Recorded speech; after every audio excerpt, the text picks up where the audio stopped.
Douglas MacArthur was not born into silence or simplicity. He was born into expectation, into a life where duty whispered before childhood ever spoke, raised beneath the towering shadow of a legendary military father who taught him that honor was not an idea, but a responsibility, that failure was not a mistake, but a scar carried forever.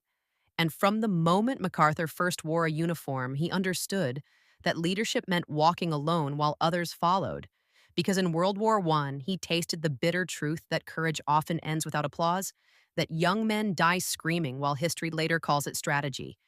And those early lessons carved something permanent into his soul, a steel like resolve mixed with an unshakable sense of responsibility.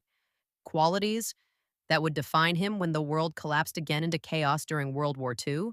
as the Pacific ignited in fire and fear,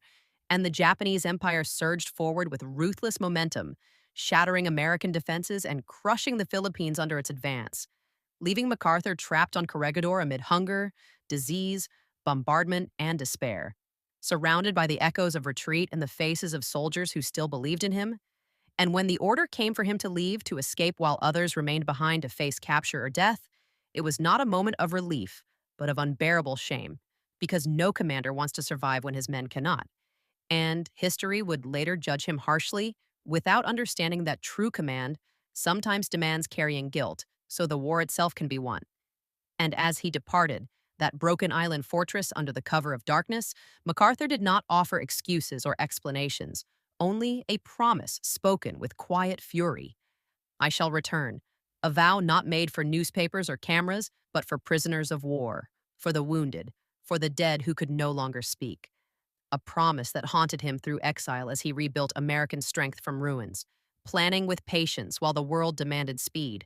choosing intelligence over impulse, refusing to throw lives away for pride, crafting the island-hopping strategy that cut through the Pacific with surgical precision, bypassing enemy strongholds rather than drowning them in blood, shortening the war and saving countless lives by proving that the greatest generals fight with minds before weapons. And when he finally returned to the Philippines in 1944, wading ashore beneath enemy fire as history watched,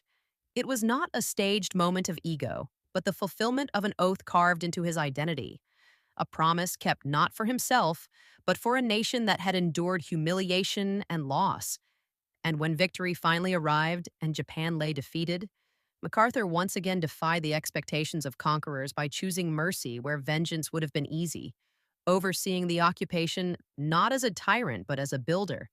believing that lasting peace is forged not by crushing an enemy's spirit but by restoring their dignity, transforming hatred into stability and defeat into responsibility. Yet destiny was not finished demanding payment. And during the Korean War, when politics collided violently with battlefield reality, MacArthur stood unbending, convinced that compromise in war could cost more lives than courage, and that conviction brought him into direct conflict with civilian leadership,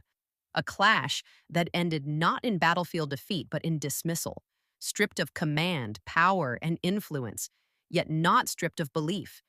And when he stood before Congress in farewell, his voice carried neither rage nor regret, only the calm acceptance of a soldier who had given everything he had to give, delivering words that echoed across generations. Old soldiers never die, they just fade away. But Douglas MacArthur did not fade, because men like him do not disappear into silence. They live on in the wars shortened by wisdom, in the lives saved by restraint, in the nations rebuilt instead of destroyed. And his legacy remains an unanswered challenge carved into history itself. When the world demands leaders willing to accept blame, bear isolation, keep impossible promises, and rebuild enemies rather than annihilate them, will there ever again be a soldier strong enough to return not for